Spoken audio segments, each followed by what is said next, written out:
إن الحمد لله نحمده ونستعينه ونستغفره ونعوذ بالله من شرور أنفسنا وسيئات أعمالنا من يهده الله فلا مضل له ومن يضلل فلا هادي له وأشهد أن لا إله إلا الله وحده لا شريك له وأشهد أن محمدا عبده ورسوله اللهم صل وسلم وبارك عليه وعلى آله وأصحابه وإخوانه أما بعد.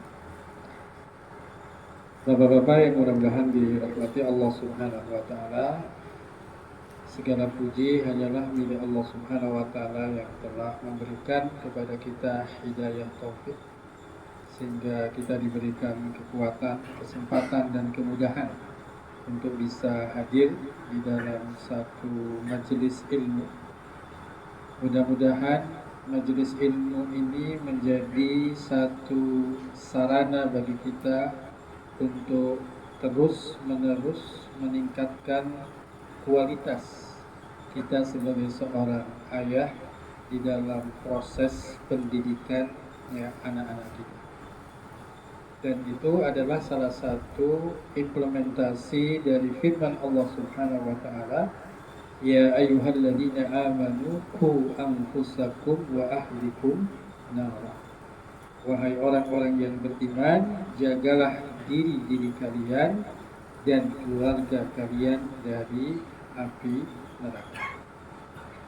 Salawat dan salam mudah-mudahan selalu tercurah limpahkan kepada Nabi Muhammad SAW, kepada keluarga, sahabat dan umatnya yang istiqamah di dalam menjalankan sunnah-sunnahnya sampai dengan akhir zaman. Nah, bapak-bapak yang mudah-mudahan dirahmati Allah Subhanahu wa taala, seperti yang tadi disampaikan, pertama kami hanya menggantikan yang seharusnya mengisi, yaitu Ustaz Ikhlasul Ardi, seperti itu. Yang insya Allah beliau akan mengisi secara rutin karena ada halangan atau udhur syar'i yang darurat dan mendadak, sehingga kami tadi diminta untuk menggantikan sementara seperti itu. Nah, kemudian yang kedua, kami mohon maaf karena keterlambatan dan juga untuk kajian sore hari ini kami hanya bisa sampai dengan waktu asar karena nanti setelah asar ada agenda lain di tempat lain seperti itu.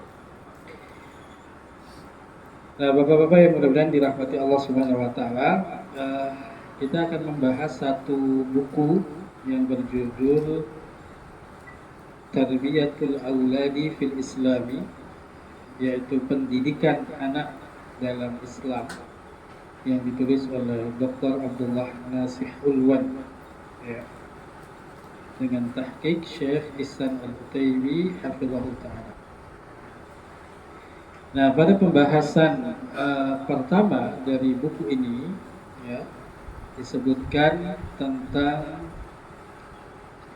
pernikahan yang ideal dan kaitannya dengan masalah pendidikan.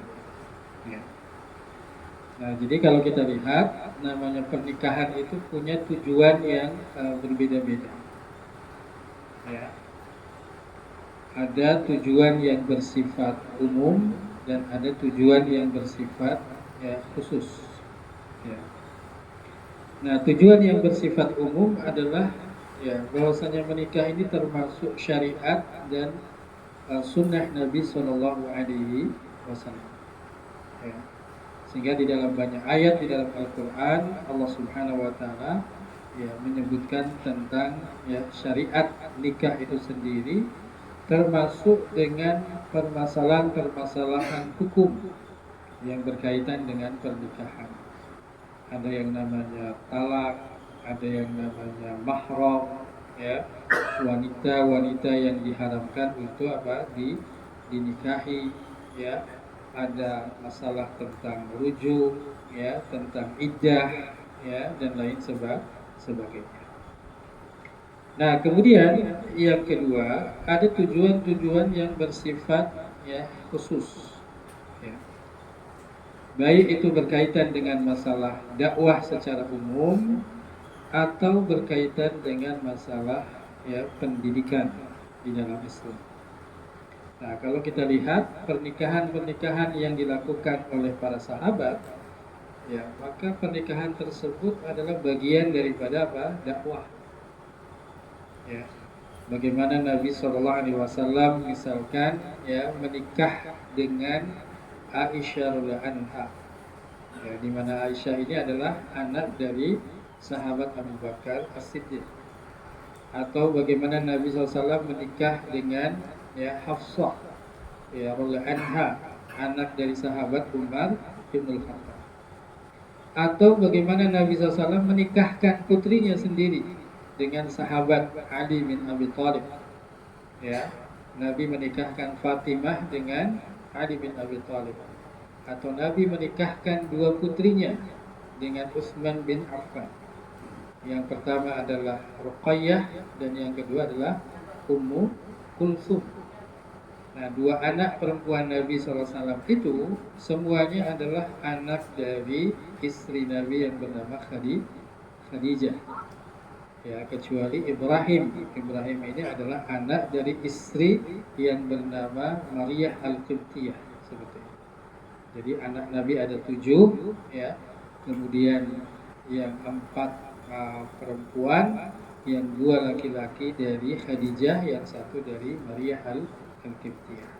Nah, maka kalau kita lihat nanti konteks pernikahan itu adalah berkaitan dengan masalah dakwah. Dan termasuk di dalamnya adalah berkaitan dengan masalah pendidikan. Ya. Nah, maka di dalam buku ini pada pasal yang pertama disebutkan ya bahwasannya pernikahan itu ya ditinjau dari 3 sisi.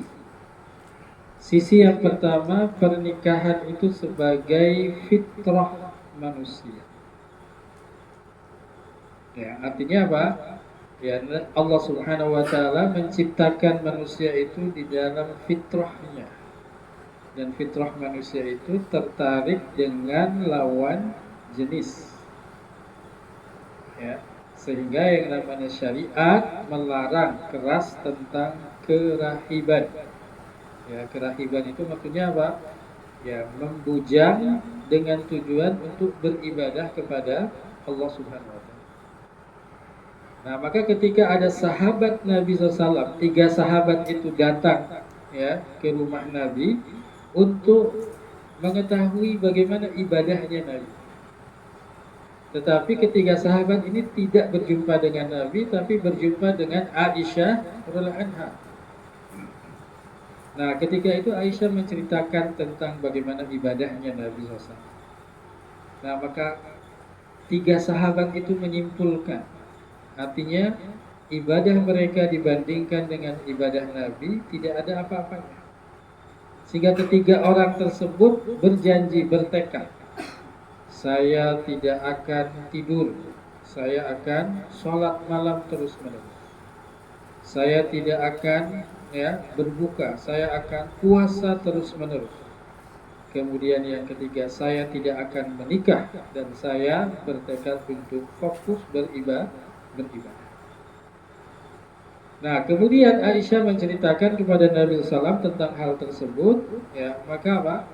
Nabi mengatakan, ya, saya adalah orang yang paling bertakwa di antara kalian.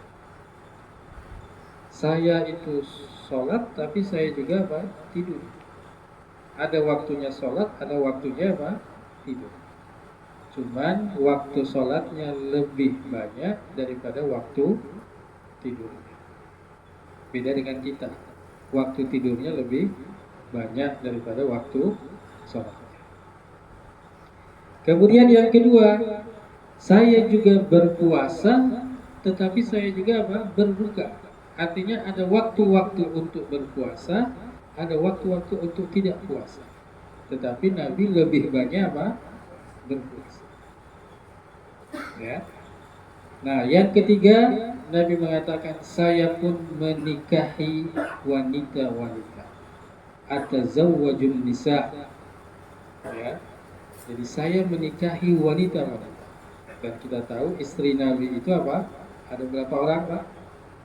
9. Ya, 9. Dari 9 itu yang memberikan keturunan hanya 2, yaitu Khadijah dan Maria Al-Qibtiyah. Sedangkan yang lainnya tidak memberikan keturunan, termasuk nanti ada ya wanita-wanita yang dulunya pernah menjadi istri Nabi kemudian diceraikan. Ya, ada diceraikan seperti itu. Nah, kemudian Nabi SAW mengatakan, "Faman raghiba an sunnati falaisa minni." Barang siapa yang tidak suka, membenci dengan sunnahku, maka dia adalah apa? Bukan bagian daripada ya kelompok. Nah, sehingga apa? Yang namanya pernikahan itu adalah satu fitrah. Ya, satu fitrah seperti itu. Ya.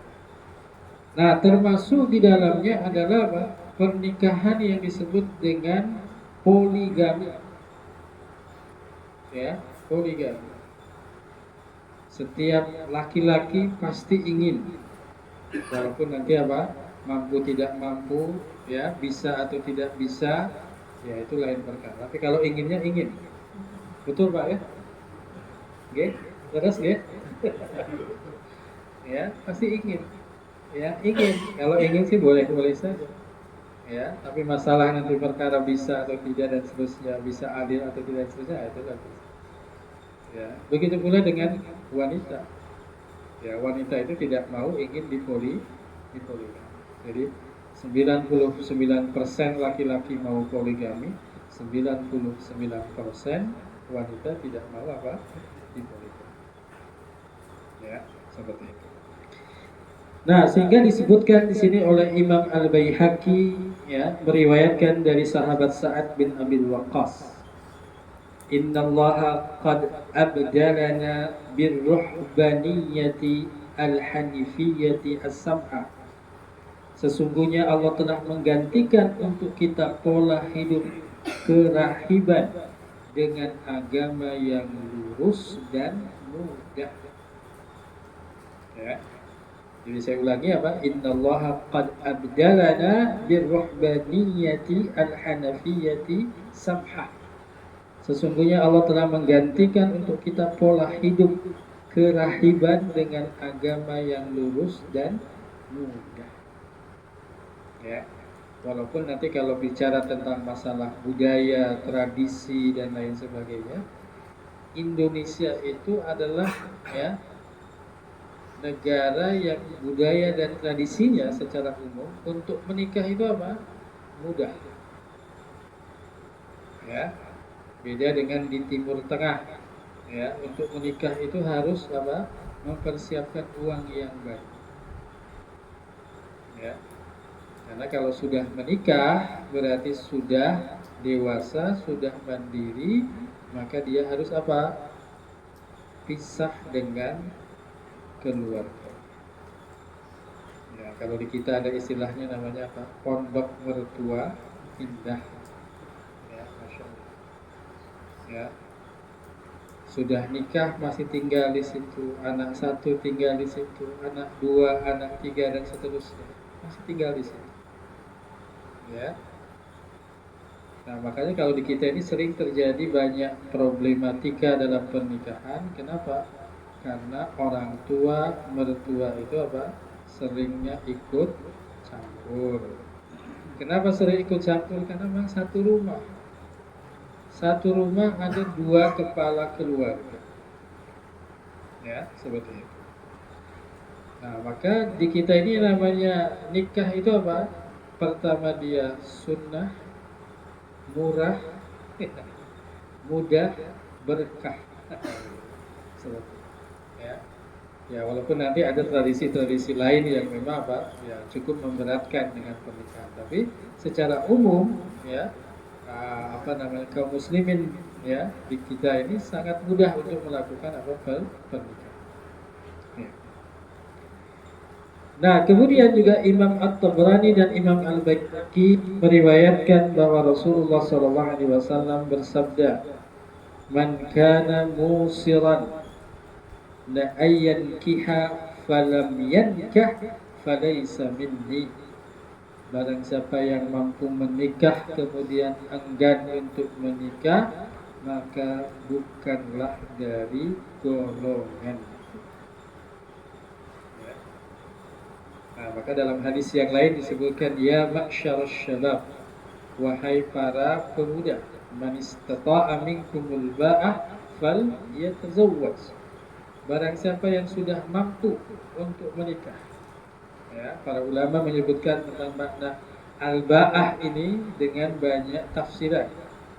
Ada yang dimaksud al-ba'ah ini adalah apa? Kemampuan untuk melakukan jima. Ada juga yang dimaksudkan dengan al-ba'ah ini adalah apa? Memiliki ya kemampuan dalam masalah ma'isyah atau mencari ya penghidupan. Maka hendaklah dia apa? Menikah. Nah, kenapa? Karena menikah itu lebih menundukkan pandangan. Ya, menikah itu lebih menundukkan pandangan. Apalagi untuk ya kondisi saat ini. Ya, fitnah paling besar bagi laki-laki adalah apa? Wanita. Baik itu di jalanan, ya, atau di tempat-tempat tertentu, ya. Bahkan fitnah yang paling besar berkaitan dengan ini adalah ada di setiap HP kita, ya, dan itu menjadi ujian untuk ketakwaan dan kesabaran. Apalagi kalau lagi sendiri, ya, nggak ada kerjaan, gabut, ya, lagi mager, malas gerak, ya, yang ada main HP. Nah, itu biasanya. Ya. Nah, sehingga apa? Mu'allif ya mengatakan berdasarkan dua hadis di atas dan yang selainnya telah dinyatakan bahwa Islam mengharamkan atas seorang muslim yang melarang pernikahan dan berlaku zuhud dengan niat melakukan pola hidup ala rahib dengan menyendiri hanya untuk beribadah dan takarub kepada Allah Subhanahu. Nah, ada pengecualian-pengecualian, ya, di mana ada para ulama yang mereka itu tidak menikah sampai dengan akhir hayat. Sebut saja seperti Syekhul Islam Ibnu Taimiyah rahimahullah, ataupun juga seperti Imam An-Nawawi rahimahullah. Ya, bahkan Imam Nawawi ini umurnya hanya 40 tahun dan belum sempat untuk apa? Menikah. Artinya kedua ulama ini tidak menikah karena apa? Bukan tidak mau, bukan tidak mampu, karena kondisi keadaan yang membuat akhirnya apa? Mereka apa? Tidak menikah. Karena di penjara, ya, karena sibuk dengan aktivitas dakwah dan seterusnya, sehingga akhirnya mereka apa? Tidak sempat untuk melakukan apa?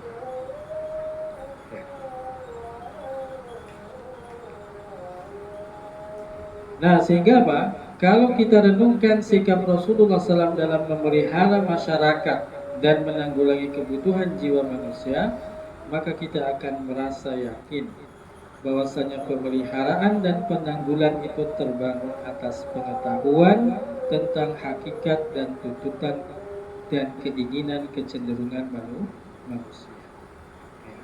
Karena apa? Kalau pintu pernikahan itu ditutup, maka akan terjadi banyak sekali penyimpangan apa? Seksual. Maka pernikahan itu salah satu tujuannya adalah apa? Untuk menjaga kemaluan seseorang, menjaga kehormatan. Ya. Nah, maka penyimpangan-penyimpangan sudah banyak. Ya, apa yang disebut dengan namanya ya lesbian, apa yang disebut dengan gay, homoseksual, ya, dan lain sebagainya. Ya, bahkan kalau di Jogja ya pernah dengar ada pondok pesantren khusus untuk gay. Ada pondok pesantren. Ya, di kota gede itu ada pondok pesantren. ya, khusus untuk gay itu, ya, seperti itu. Ada pondok pesantren khusus transgender. Apa transgender itu? Ya kalau kita namanya waria ya. Itu ada pondok pesantren, ya, seperti itu. Ya. Bahkan nanti ada ustazahnya juga. Ya, ya ustazahnya juga waria. Ya. Nah, jadi di Indonesia ini memang ya semuanya ada, ya seperti itu. Semuanya ada. Ya. Nah, maka penyimpangan-penyimpangan seperti ini terus disebarkan, ya, terus digerakkan, dimasifkan dan lain sebagainya, yang akhirnya merusak apa? Merusak tatanan keluarga. Ya. Sehingga satu hal yang paling penting, ini sebagai penutup sudah kita sudah asal, yang paling penting adalah berkaitan dengan ketahanan keluarga sekarang ini. Ya, ketahanan keluarga. Jadi generasi sekarang ini disebut dengan generasi durian.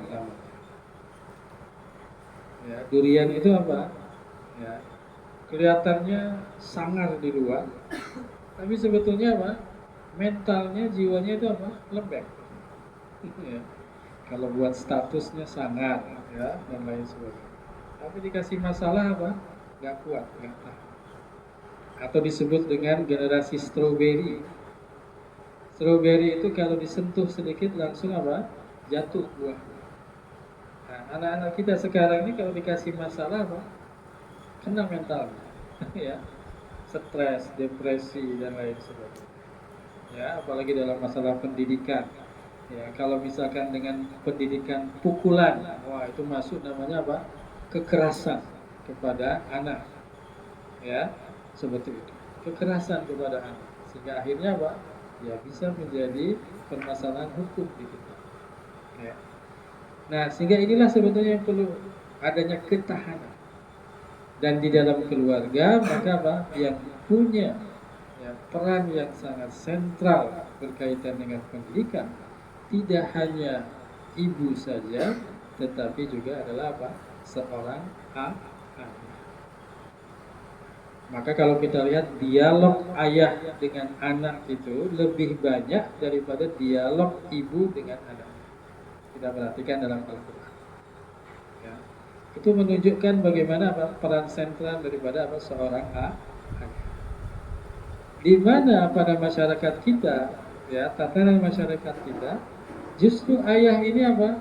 Ya, sibuk mencari nafkah. Bukan salah, tetapi apa? Ya, ada hal yang perlu untuk diprioritas. Sehingga akhirnya lupa dengan masalah apa? Pendidikan. Ya. Apalagi dengan gadget sekarang ini, orang tua ini terbantukan. Terbantukan apa? Terbantukan untuk membuat anak itu anteng, tenang. Caranya apa? Kasih HP. Insya Allah anteng anak kita. Ya, mau 1 jam 2 jam masih anteng, dikasih apa? Dikasih HP. Tetapi justru itu merusak. Ya. Nah, ini yang pertama. Yang kedua, yang terakhir adalah apa? Kadang-kadang ya kita sering melihat adanya anak durhaka. Tapi kadang kita tidak membahas ada orang tua yang durhaka. Kira-kira ada tak orang tua yang durhaka, Pak? Durhaka kepada anaknya? Ada. Ya, itulah orang tua yang tidak memberikan perhatian kepada apa? Anaknya dalam masalah pendidikan. Nah, jadi ketika bapak-bapak di sini ya menyekolahkan anak, menitipkan anak kepada lembaga pendidikan yang kita percayai, itu adalah sebagai bentuk tanggung jawab. Ya, bukan menyerahkan tanggung jawab, tidak, tapi sebagai bentuk tanggung jawab. Sehingga ya lembaga pendidikan itu harus bekerja sama dengan orang tua wali. Ya. Selain anaknya yang dididik, orang tuanya juga yang dididik supaya punya apa? Visi dan misi yang sama dalam proses pendidikan. Seperti itu. Nah, jadi Bapak-bapak yang mudah-mudahan dirahmati Allah Subhanahu wa taala, ini mungkin yang bisa kami sampaikan ya walaupun hanya sebentar. Mudah-mudahan ini bisa bermanfaat ya. Mudah-mudahan ini menjadi satu pencerahan kepada kita untuk terus belajar kembali tentang masalah apa? Ya, pendidikan. Ya, karena apa? Inilah yang akan menjadi sebuah investasi bagi kita. Bukan hanya investasi untuk dunia, tetapi juga yang lebih berarti adalah apa? Anak-anak kita adalah investasi untuk kehidupan apa? Akhirat kita. Seperti itu. Wallahu a'lam bishawab. Wassallallahu ala Muhammadin wa ala alihi washabihi wa akhiru alhamdulillah rabbil alamin. Assalamualaikum warahmatullahi wabarakatuh.